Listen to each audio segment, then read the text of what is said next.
Hello, my name is Jim DeMeo, and this is A Course in Miracles. Today we have review lessons, number 52. The 5 lessons are: I am upset because I see what is not there. Reality is never frightening. It is impossible that it could upset me. Reality brings only perfect peace. When I'm upset, it is because I have replaced reality with illusions I made up.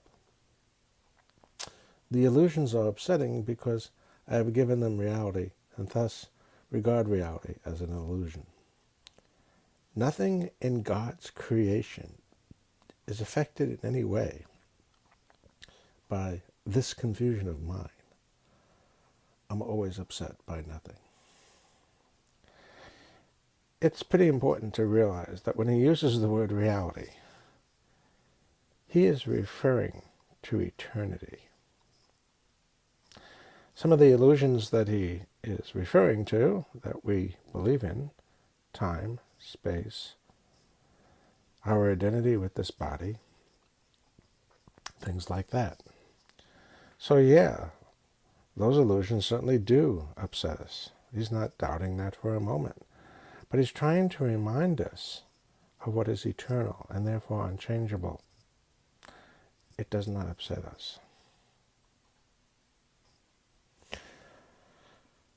Review of Lesson 7. I see only the past. As I look about, I condemn the world I look upon. I call this seeing. I hold the past against everyone and everything, making them my enemies. When I have forgiven myself and remembered who I am, I will bless everyone and everything I see.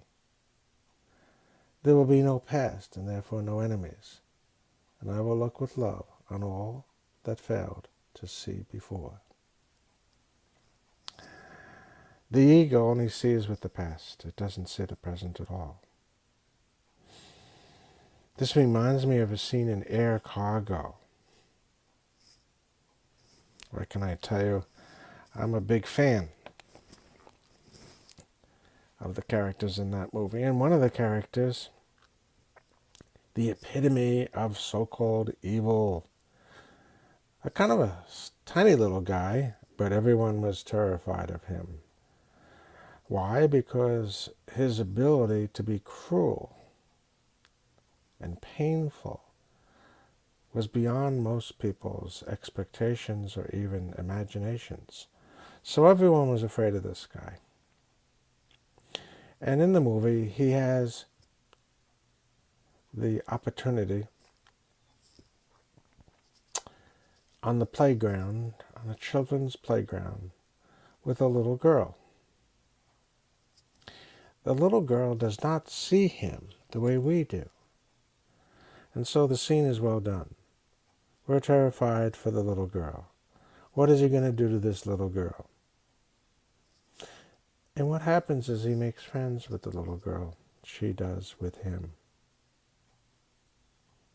They're very loving towards each other.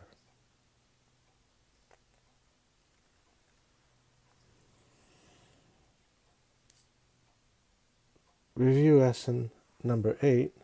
My mind is preoccupied with past thoughts. I see only my own thoughts, and my mind is preoccupied with the past. What then can I see as it is? Let me remember that I look on the past to prevent the present from dawning on my mind. Let me understand that I'm trying to use time against God. Let me learn to give the past away, realizing that in doing so, I'm giving up nothing. So when we're thinking about the past, and frankly, it also includes the future too, this is a good way to know the ego's at work. Yes, the Holy Spirit guides us out of the past, out of the future thinking. She guides us to the present moment. This indeed is where our relationship with God lies.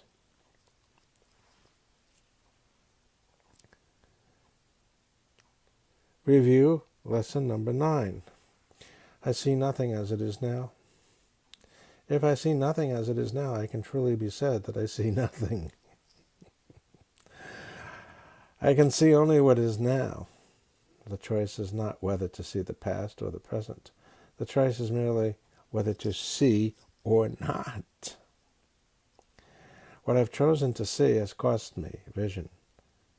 Now I would choose again, that I may see. And that's a mantra in the Course in Miracles. Choose again, choose again. It is all about, isn't it, letting go of the past, letting the Holy Spirit guide us back into the present moment. That's where vision lies. And finally, the review of Lesson 10, my thoughts do not mean anything. Oh boy.